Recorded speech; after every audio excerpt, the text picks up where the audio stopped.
Good evening, everybody. We are here tonight for another edition of the DBA Speaker Series, and we have Sean Reilly, who is a current DBA student presenting financial literacy and global financial trends for us tonight.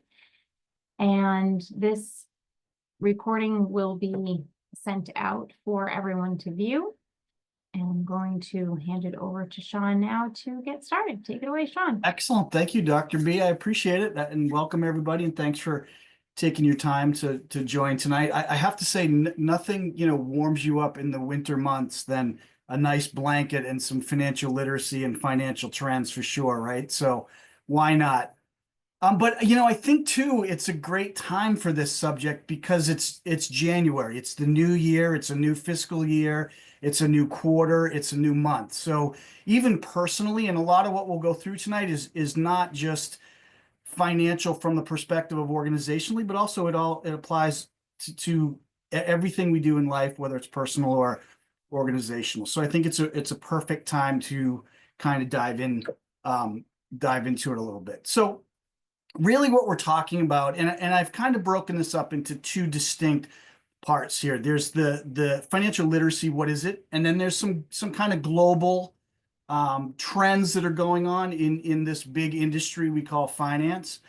But first, let's talk about what is finance. It's this behemoth word that is used on everything from I need a new credit card to, I'll date myself and say balancing a checkbook. I'm not even sure I have a checkbook anymore, but for a while, that's what you did. To how do companies operate in this structure? And really what it is it's simply the movement of currency from one entity to another, whether that's people to an organization to people.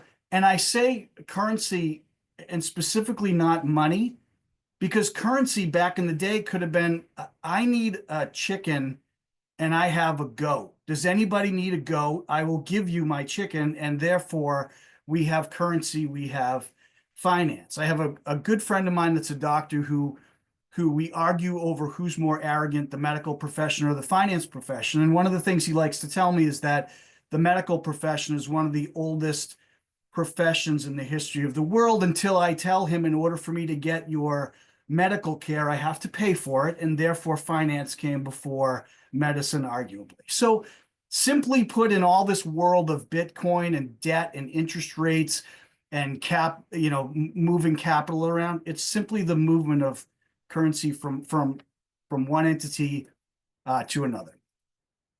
So why? We always have to ask ourselves why. So why do we need to be financially literate? It seems logical, but why do we need that? Well, it's crucial in business and personally to be able to make strategic decisions. We make decisions all day. Sometimes I would argue most of mine aren't strategic, but particularly around finance, they need to be. It enhances our operational efficiency. It's a big part of leadership, and it empowers the leadership team, the management team, and all the way down throughout the entire organization. On the personal level, it allows you to be able to manage your money, manage your finances, manage your credit, a lot easier than, say, you would if you weren't necessarily financially literate. If we don't have financial literacy, we pretty much have this. We in finance love to use big names for things that nobody understands, so we can charge higher fees, right? Swaps, straddles, CDOs, synthetics, derivatives, triangular arbitrage, PEVC, deal flow, MBSs, all these things that if we don't understand a basic understanding of what in general they mean, we're not going to be as competitive in an organization, as knowledgeable in an organization, and ultimately be able to make the best decisions that we can. So really, what is financial literacy? It's really two blocks, as I've kind of alluded to, right? It's the personal side of things, the individual side. It's understanding your own, for lack of a better word, bills, your own income, Is this a new job coming up? Is it a good financial fit for me? Is it a bad one? How does it impact my finances? I got laid off. What does that do to my finances? And understanding that, as well as your investments, savings that you have, debt, certainly, and certainly income. At the organizational level, it's all of that, just magnified across more people and usually bigger numbers. So being financially literate in an organizational perspective is the capacity to oversee the operations from a financial viewpoint. And again, this is never about having to be completely versed in finance and be the accountant or be the tax professional or be the CFO. It's a general understanding in an organization of what is your impact to your team, to yourself, to your department, to your division, or if you're the CEO or a high-level executive, to that entire organization that you oversee. And how do you assert that knowledge throughout the organization so it helps the organization and it helps yourself in whatever decisions you have to make. There needs to be a financial kind of look at decisions, and I would argue organizations probably should do a better job of doing that so that they understand what the impact of those decisions are. Doesn't mean you're going to make decisions solely based on the financial perspective, but it's a perspective that needs to be looked at and considered. And then ultimately, both of those two kind of groups of people, they both lead to the same thing, which is effective decision making. We want to be financially literate enough so that we're able to make better, more informed decisions, whether it's personally or organizationally, to assess risk and opportunities and plan for any short-term and long-term financial goals. Again, whether it's organizationally or personally. Specifically, financial literacy for leaders is a bunch of words here. It's being able to make informed decisions. It enables us to understand financial statements. We're not saying that everybody needs to create financial statements, but you should know what goes into them. And if you can, in an organization, understand what is your impact in your position to those particular financial statements. What is the particular data that is an input or an output in an organization that's financially driven, and how do you understand that data? Resource management, hire, fire. What is the impact financially in hiring people? What is it in having to lay them off? What is the impact of bringing in new people for a particular project versus keeping the same people that we have? It's the view through finance into the resource management perspective that allows you to make, again, better, more strategic decisions. Risk mitigation, in and of itself, it's an industry. How do you mitigate risk? What are the risks that you're trying to mitigate? What is your financial appetite for taking on risk? What are the long-term risks? What are the short-term risks? And what is the risk of stability and sustainability in that organization? Again, financial literacy is a lens to look at different parts of the organization so that you can make an informed decision. Again, never suggesting that every decision should be solely financially based, but it is part of that decision-making pie that needs to be looked at. If it's a public company or even a private company where there's different levels of ownership, it's stakeholder confidence.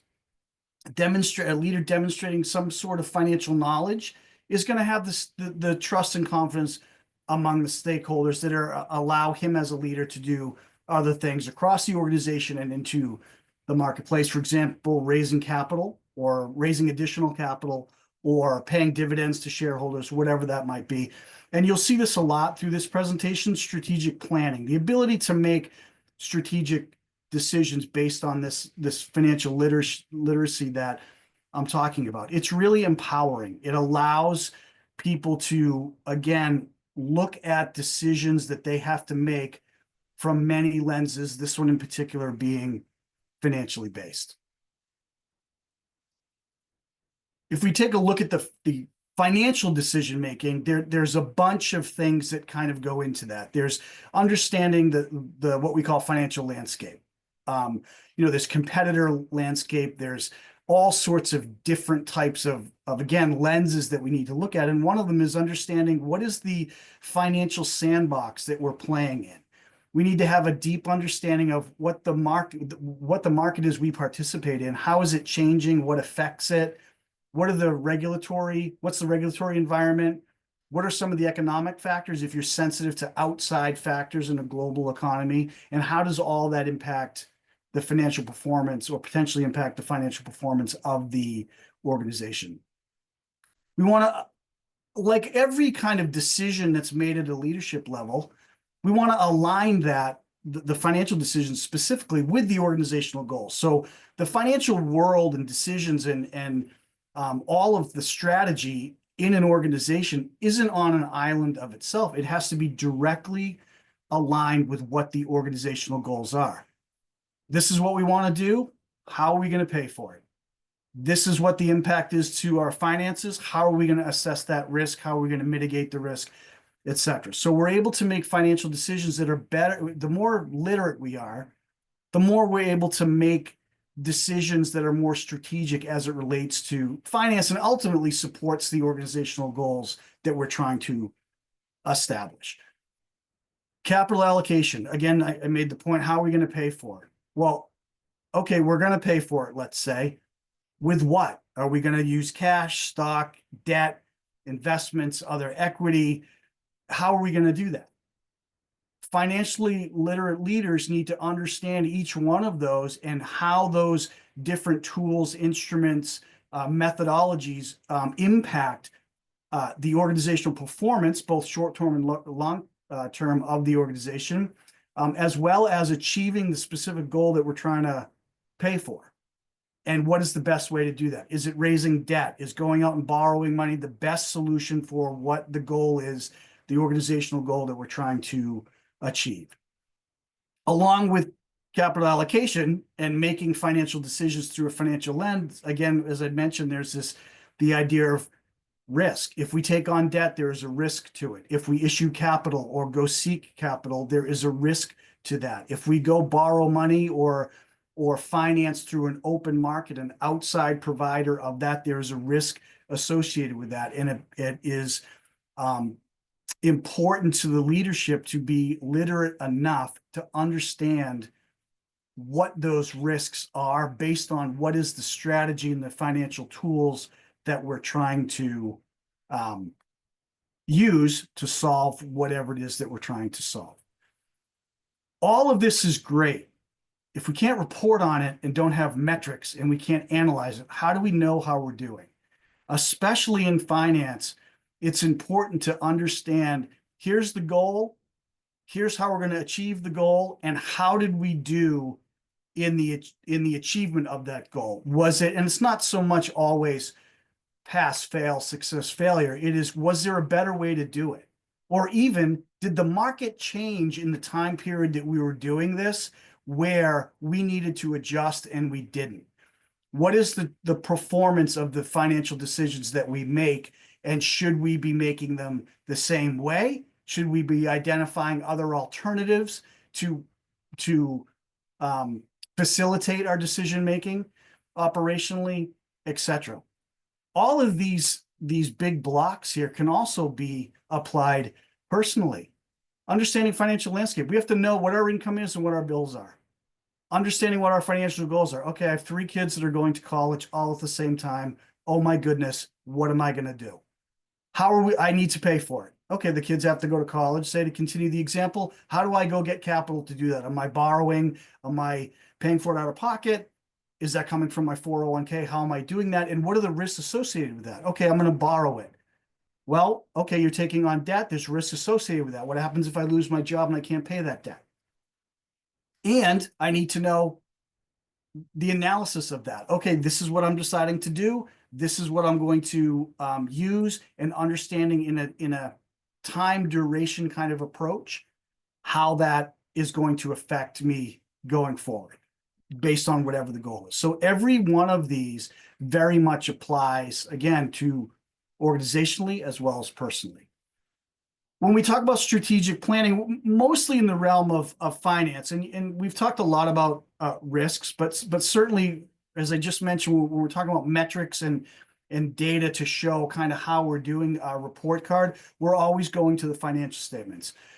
We need to be able to look at balance sheets, income statements, cash flow, etc. Again, we go back to the very beginning when I said we're just moving money or currency from one entity to another. We have to understand the impact of that. And we do that with financial statements in the corporate world. Again, being financially literate is not for everybody in an organization to create financial statements and know them in and out, but they should at least understand what they are and have a base level knowledge of how your job or your task or your team affects or can affect those balance sheets. And the good news is everybody in an organization is affecting the financial performance, either as an expense or a revenue generating entity in an organization. We talked a little bit about financial risk. We have to be able to, there's a whole bunch of different types of risk associated in finance, the financial risk, liquidity risk, debt levels, and certainly, as we talked about, market fluctuation. If we're going to take all of our revenue and go buy Bitcoin with it, and that's our strategy, we have to understand what the risks of that market is. Whether it's good or bad is somewhat agnostic. We need to understand, is it good or bad for the decisions that we need to make and the milestones that we need to hit.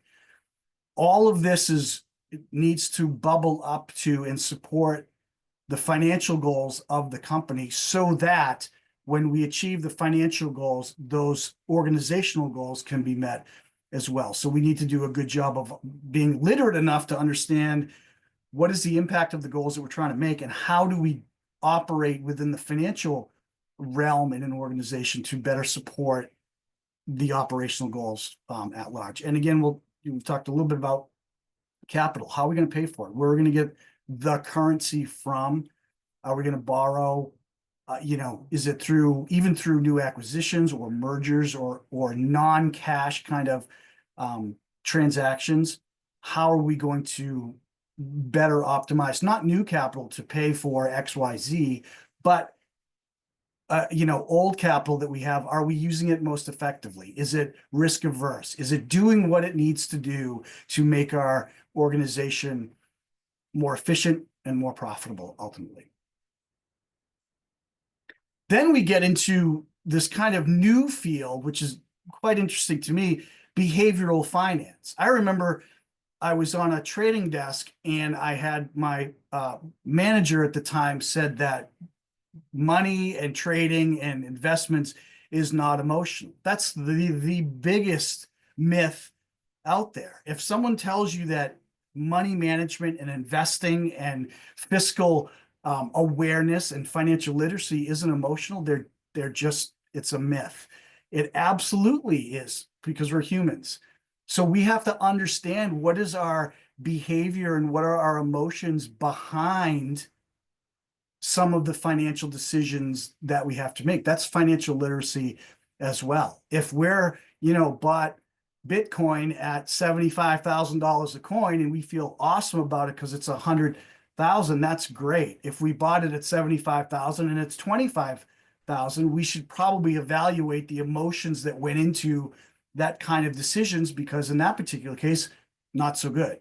So we need to be able to understand what our emotional kind of biases are and how do we capitalize or almost exploit them when we're making financial decisions, be it personally or in an organization. We talk about loss aversion. Nobody likes losing money. Companies are adverse to it, as we are as individuals. Understanding what are some of the emotions that go into that to prevent it or to mitigate it is important. What are some of the decision-making triggers that we have in our organization or personally that we rely on or use to create loss or create the opportunity of a greater risk, and how do we mitigate that going forward? Anchoring bias. Finance, as I just mentioned, is emotional because we're human, but you need to be able to anchor it to logic and soften the emotional a little bit. You don't want to be one way or the other. Do we rely too much on a piece of information, a piece of data? Are we looking at historicals in a marketplace too often or too deep, such that it is curbing our ability to make a better decision based on the future markets, which we know aren't necessarily tied to the historical performance. And then herd mentality. Well, I run a investment fund, and all these people over here are doing that with the investment fund, so I'm going to do that too. The best example of that is if you've ever gone onto Reddit and follow Wall Street Bets, GameStop, the whole GameStop kind of phenomenon. Everybody decided that they're going to invest in the company GameStop. They went from being about 90 days away from being bankrupt to being having more assets than Delta Airlines, and they did that within 30 days. Herd mentality. Millions of people decided we're going to go buy GameStop and boost the stock price. In that case, it was great. A lot of people made a lot of money. Is that a tactic or a strategy to employ all the time? No, but it's something that you certainly need to look at as a bias when you're making or thinking about making financial decisions, you know, in your personal life as well as organizationally. Financial communications by us in an organization, or even personally having financial literacy, being able to kind of talk the language, we can speak about complex financial decisions and how it impacts every facet of a particular company. So I always encourage the CFO shouldn't be the only one talking about finances in a company. It should be the COO, it should be the CEO, it should be mid-level managers, at least understanding what the impact is of what you're doing and how that impacts the financials. We need to be able to get the skill set and the ability to communicate complex financial information, because a lot of it is complex. There's many moving parts all the time in the financial world. Along with that, and you know, you can see this in the news over the past 20 or 25 years, this idea of transparency. You know, Enron, Bernie Madoff, some of those big companies, the 2008 financial disaster, you look at those, a lot of that hinged on not being transparent. There needs to be, you know, my belief is that financial literacy has to contain this idea of transparency. It's the way you get and keep trust and confidence among your employees, your constituency, your leadership team, your investors, your stakeholders, your partners, your suppliers, everybody in an organization. But you first need to be able to have that baseline level of knowledge and communication, conversation, to be able to talk about what it is that both parties are trying to do. And one of the ways that we do that, as I mentioned, because it's ever changing, how do we stay literate? Well, as I mentioned, everything is changing every day. So the best ways to do it, in my mind anyways, are staying informed on financial regulations. It's top of mind every day. If you look at the way it particularly rolling off an election, what are some of the financial decisions that are being made? I remember last summer and fall, I think it was, there was a big talk about FAFSA and student loans and how those are going to be handled and all sorts of things like that. Now it's interest rates. For most of last year, it was about inflation. Understanding what those are and what is kind of the regulatory environment, not a deep dive by any means, but understanding what the regulatory environment is and how that's impacting your organization, but also how does it impact you?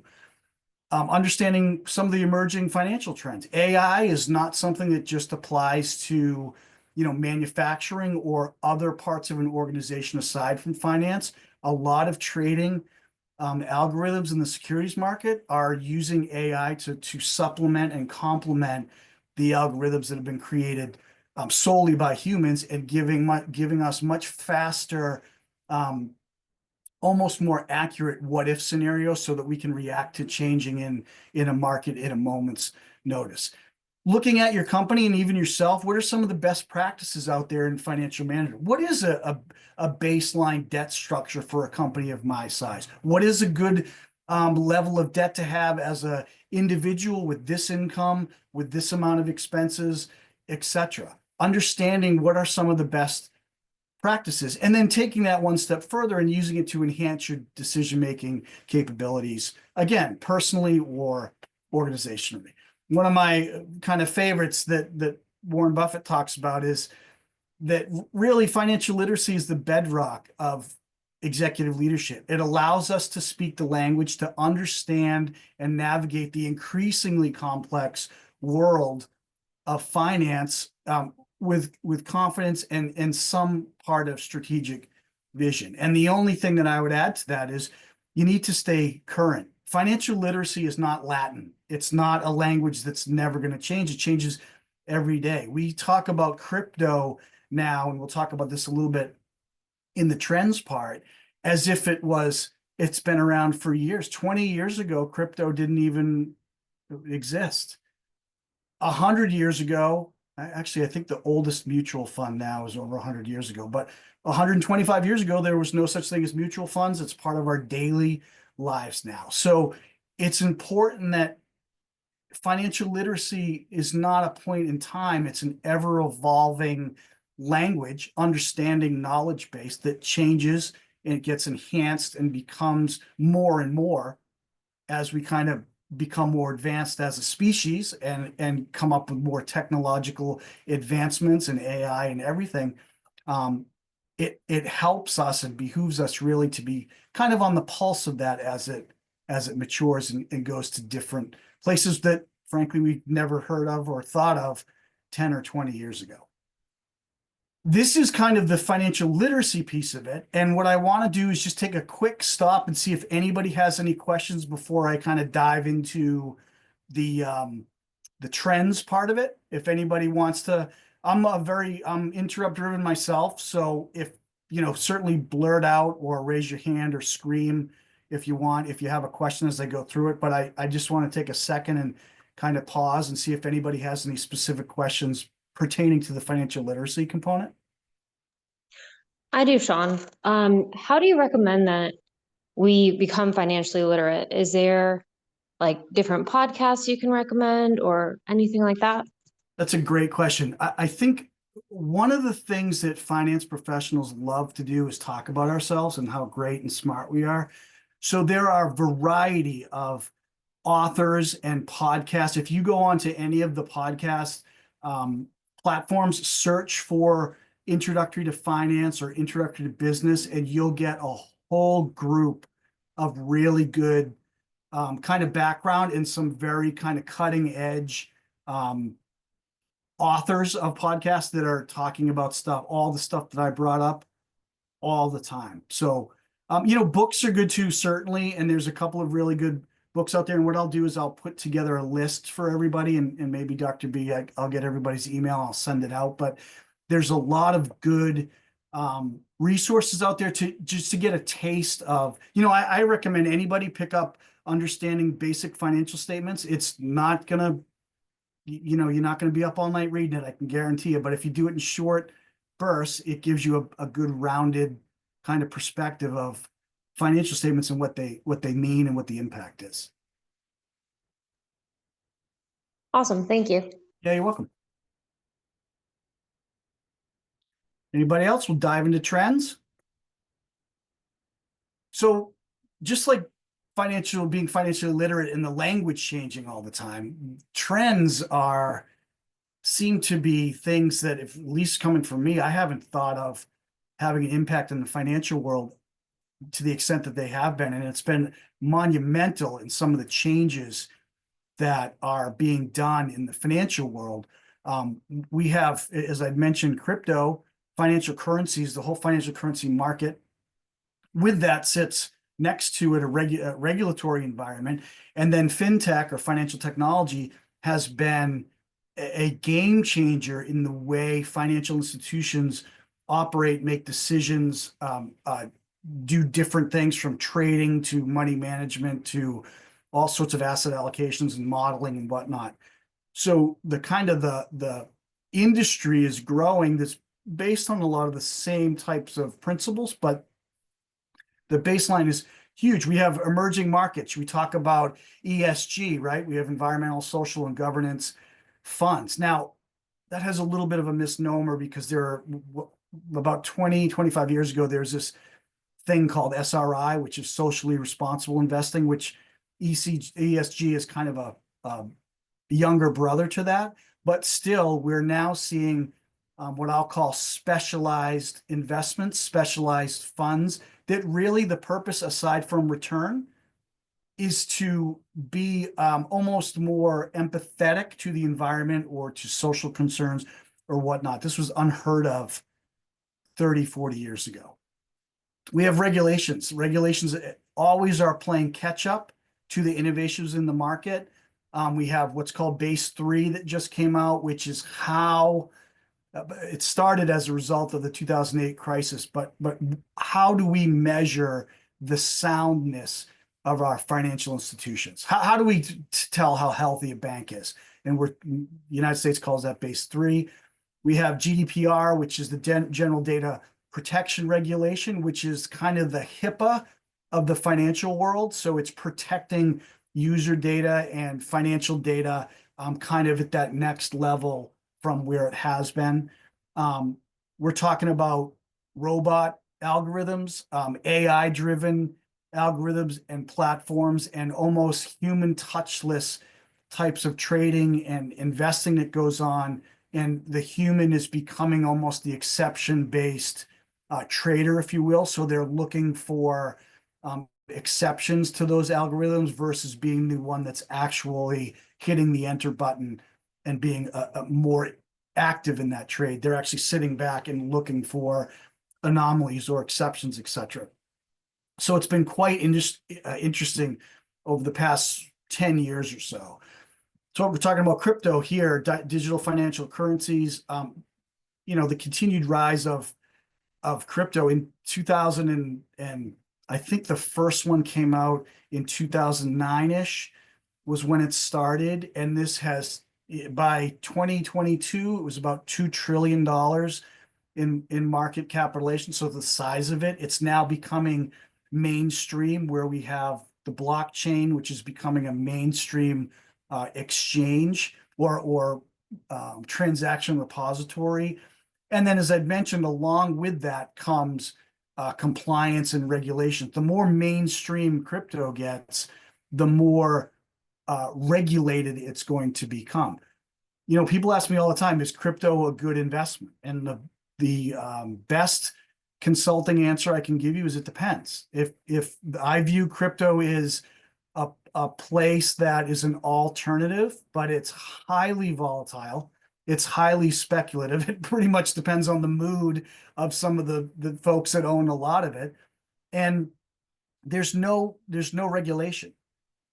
Well, okay, there's no regulation, so what's the impact? Well, there's no 1-800 Bitcoin to call if, in the case of London, a British investor lost his thumb drive that has what is around $200 million worth of Bitcoin loaded on it, and the landfill won't let him go and dig it up. I mean, so as I said, there's no, hey, Bank of America, I lost my thumb drive. Can you send me my statement so I can see how much I have? There's none of that in the crypto world. The upside, though, it's been, despite its jitterness a little bit, it's been lucrative, depending on, like everything, when you get into it and when you're able to get out of it. But again, highly speculative, highly volatile investments. Here's just a quick timeline of cryptocurrency. Bitcoin was the first and is the biggest. Started in 2009. It was able to essentially get on an exchange or the blockchain back then. Then Ethereum was developed, which is the blockchain platform now. You had the impact of COVID, which frankly accelerated the adoption of it. It in a lot of ways, it accelerated the financial markets at large, but in particular, crypto. And then you have the governments looking to use it. I know Venezuela used it as a primary currency, and I think they've actually backed off that. El Salvador did back in 2021, and as I mentioned in 2022, it's a $2 trillion industry in just over 10 years. That's first of all, it shows you the amount of wealth that's generated in this world that quickly. It's also amazing to me to see how it can be pointed so directly at one alternative and see something like this take off. So much so that even central banks are taking a look and calling what they've created as CBDCs, which is central bank digital currency. So a more fundamental, accepted, regulated type of crypto coin. The idea here is that paper currency is going to go away. And sadly, cash is king, but you can ask any drug dealer how hard it is to manage cash, and it's not a great thing. So being able to have a digital currency allows for better access, more control, better safety and security. And it's in this case with the central bank currencies, it's backed by, in our case, if it was a US currency, it would be the Fed. There's the governments are looking at addressing several challenges that digital coins can help you with. For example, financial inclusion, cross-bordering payments, the ability of electronic currencies in one form of government to not be able to speak to or equate to a currency, crypto in another market. And then the overall decline. I mean, how many people pay with pennies now of having physical currency or cash? Again, along that though, now we've just made currency become a technology solution by virtue of creating crypto, and you have a bunch of issues that come along, like any data that needs to be protected: privacy, security, access, integration with existing financial systems and infrastructures. Believe it or not, despite advances in fintech, some of our financial policies are decades old, particularly around banks. So those need, as I'd mentioned earlier, regulation is always behind innovation. Those need to mature a little bit and change in order to fully adopt this idea of a central currency. Do I think we'll get rid of physical currency? Definitely not in my lifetime. Is it something that might happen down the road? I probably. I could see that happening. So that's the crypto kind of technology part of it, but then you have the implication of it. What is the impact of going to a digital currency? Again, who owns it? Who regulates it? How is it safeguarded? What is the role in central banks throughout the world? What does it mean to be a regulated currency in one government, the US Fed, versus the Brazilian government that are wildly more liberal than, say, Eastern European and even, as I mentioned, the United States. And then this idea of global adoption. China, Sweden, the Bahamas, they're all Central and South America are in advanced kind of crypto development and pilot programs. There's a huge demand for those currencies to become a digital basis. So those countries, in a lot of ways, are ahead of some of the more established, what I'll call financial strongholds, United States, Britain, in adopting a centralized digital coin. So what are some of the challenges and opportunities besides a monumental mindset change from the centuries old currency and coin to now a currency that you really can't touch? You can only see it. Again, we talked about there's always regulatory uncertainties. Who's going to govern it? How is it regulated? How is it protected? One of the biggest things, and we see this in the crypto markets now, is volatility and price fluctuations. I mean, China can at any moment impact the crypto market by, well, they're one of the biggest countries that do mining, crypto mining, impact price and volatility just by turning on the pump or turning it off more than in any other currency in the world. So what does that mean? And how do we protect against that? And how do we mitigate that risk? scalability and transaction speeds. We need a infrastructure to run this on. And where is that located? How is it governed? What are the limitations? What are the safety concerns, the security concerns? What is the network? How is it accessed? What is the transaction volume? What's the expectation of delivery of service for this currency that rides on this technology? Then all that's great has to be accepted by the general public of any country. Is it going to be used? Is it going to be accepted? It's great. Some, I read somewhere not too long ago, some car dealerships are accepting Bitcoin to pay for your car. That's great and fun and all that. But can you use it to do commerce? Can a business use it to pay for something for another business? Can I use it to invest in land, for example? How does that manifest? What are some of the complexities around doing that? How is it accounted for? What are the tax implications to that? How do we mitigate that and change policy in a way that makes it easier to adopt, but yet doesn't create the wild, wild west of no regulation at all? I'm not sure if you guys remember, but I remember when Amazon, you didn't pay a local sales tax when you bought products off of Amazon. Again, regulation always follows innovation. So for a few years, and particularly, I'm in Massachusetts, particularly in Massachusetts, it was a while before we actually had to pay a local sales tax on Amazon. Amazon was not a Massachusetts company. It was somewhere out in the cloud. We didn't have to pay sales tax for it. The good old days, and that wasn't even that long ago. Inflation and debt, interest rate sensitivity. I had a professor in undergraduate school that talked about how the reason why our dollars now say Federal Reserve note on the top of them instead of silver certificate is because it's not tied to anything other than the full faith and confidence of the United States government, which is true. So now a dollar bill is no longer pegged to a commodity like gold. It's pegged to a promise by the United States government. What does that mean? That means you have a higher sensitivity to inflation and increase in prices, and you have a high degree of reliance on debt and interest rates, and therefore a sensitivity to interest rates. The best illustration I can give you is go to your bank and ask them why they pay you 3% on your checking account, but charge you 30% for your credit card. Interest rates are alive and well in this country and for many others. We're not so unique. And that's where a lot of businesses, banking in particular, make a tremendous amount of money is on those interest rates as almost a commodity.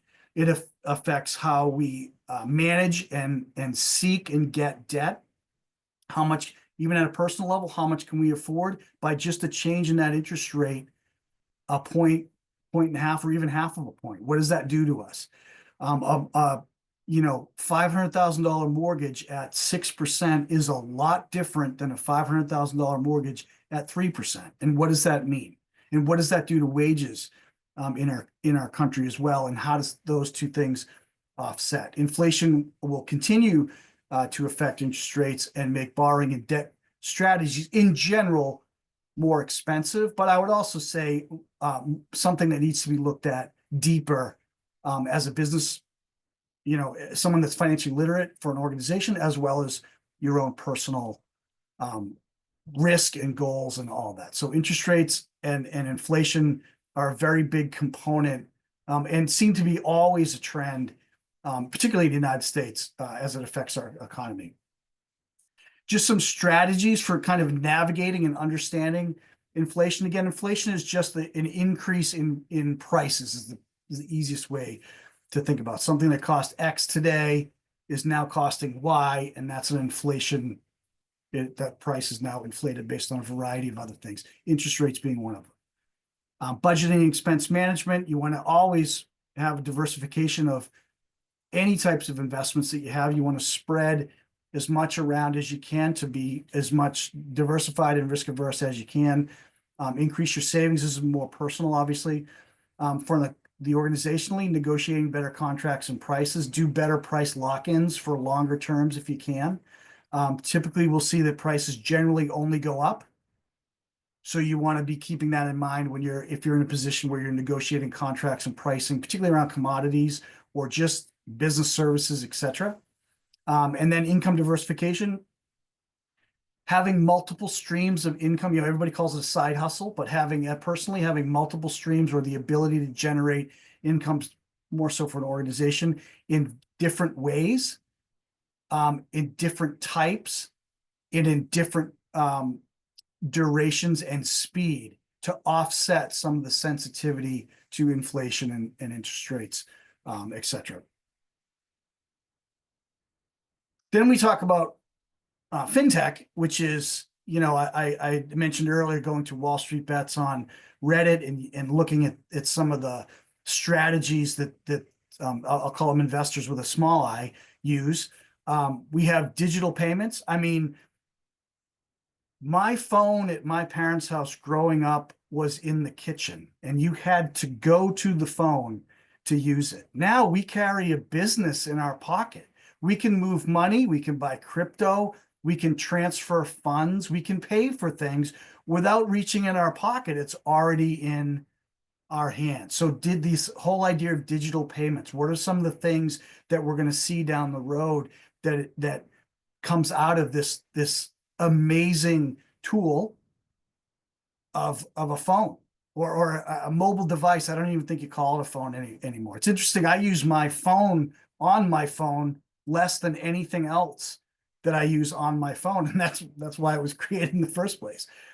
Automated investment, robo managers or robo advisors, the whole AI component brought in here.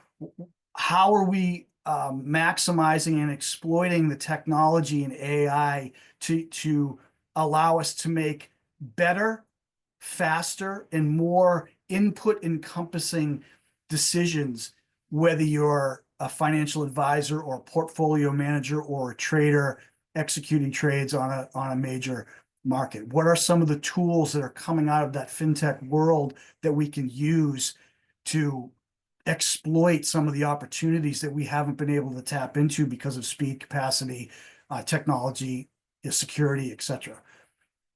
Blockchain-based lending, having this idea of creating a lending, I don't want to say institution, but mechanism that sits on top of the crypto world. So now it's not just a currency of one for one. I'm going to buy a Bitcoin. Here is my dollar or my $100,000, and I'm going to buy that coin. Now it's how can I borrow Bitcoin? Can I borrow Bitcoin? Is there a market for it? What are some of the things that we can do that we are doing with traditional currencies that haven't yet reached the crypto world? And then this whole idea of biometrics. My phone turns on sometimes when I don't want it to, just by looking at it.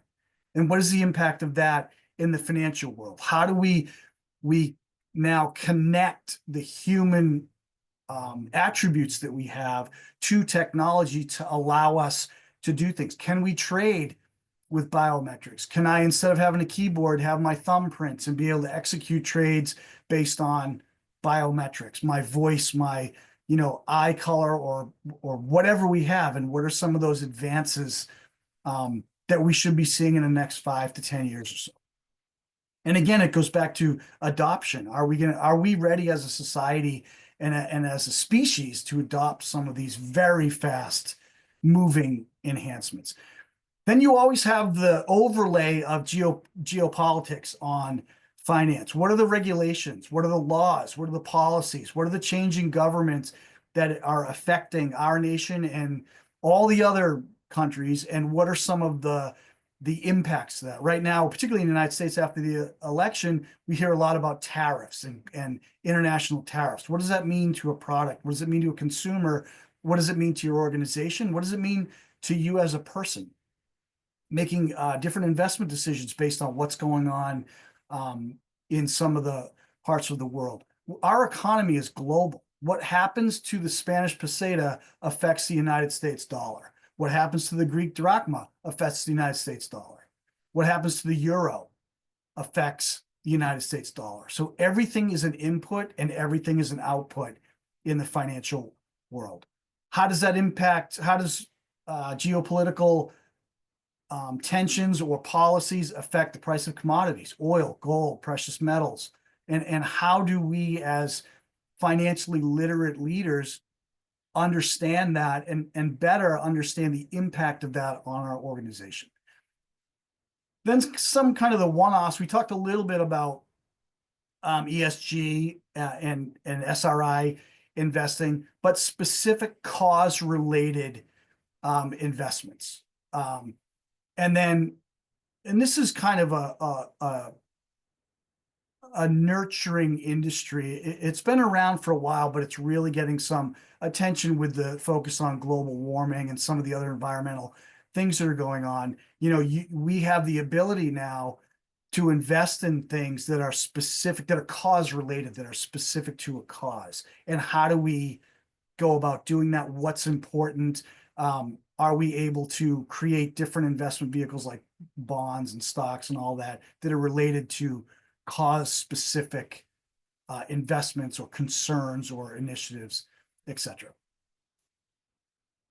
And then lastly, if you're looking at it in a market perspective, a trend, there's this whole idea of investor sentiment as it relates to market volatility. So you have economic indicators, as we talked a little bit about, geopolitical, behavioral, which we talked about, overall confidence based on the first three, and then the microstructure of a particular market. So as leaders in our organizations and in leaders of our own, self, we have to be able to understand these at least a cursory level and understand, what the impact is to us, to our organization, to our team, to our department, etc. Understanding, as I'd mentioned earlier, we don't have to be able to create a financial statement, but you need to understand what the impact of it is. And I have always said as a leader in organizations that everyone in the company should understand what their impact is financially to that company. There should be no surprises. And that goes along with transparency. Leadership needs to be okay with being transparent and being able to tell various groups, divisions, departments, teams, whatever, what their impact is. You operate more efficiently and quote unquote better as an organization if you understand what the impact you have on what you do is on your companies financially. And then good old Ben Franklin comes in with investment and knowledge pays the best interest. And you really can't argue that. That is true today in 2025 as it was in 18 a long time ago.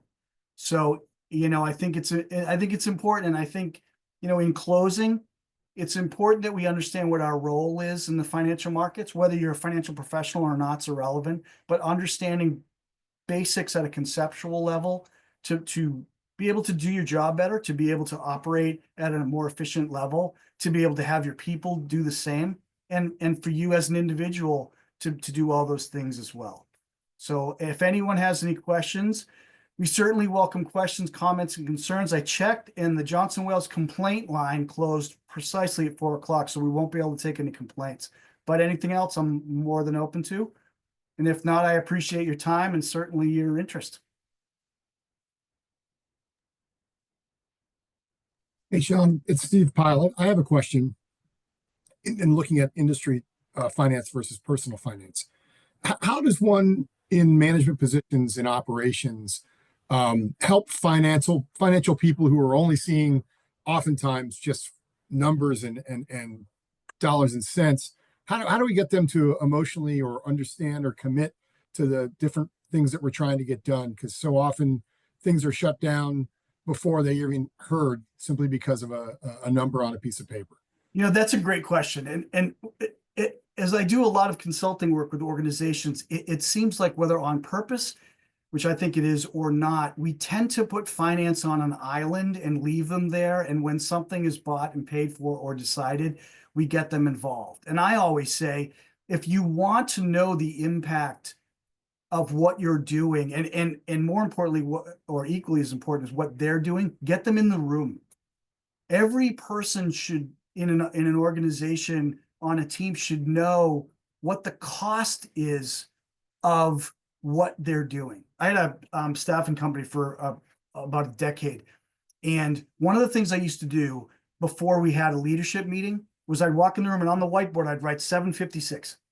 And 756 was the hourly cost to run that company. Everybody needs to know that that meeting with that leadership team costs us $756. And at the time, that was a lot. We were just starting out. But the idea is that it's transparent. It's giving everybody in the room equal playing field. So your finance people understand non-financially what you're trying to do. And you're trying to find out what the company financially is capable of. And you try to smash those two together and get that equilibrium. Because what you commonly hear is, I need this. Well, we can't afford that. Or more politely said, it's not in the budget. Well, that's because the budget is done a year in arrears. Everybody needs to be in the room at the beginning and understand conceptually what we're doing and how we're going to pay for it. Everybody does, operational people, financial people, etc. Thank you. You're welcome.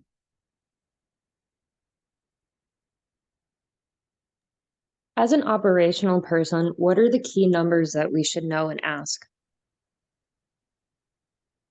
That's a great question. I think that, first of all, you should know historically what your revenue is doing, the trending. Gross revenue is fine. What is, are you profitable or not? And being not profitable is not necessarily a bad thing. You could be dumping all the money you make into reinvestment. But understanding, what are your expenses? What's your expense ratio? How much has that grown year on year?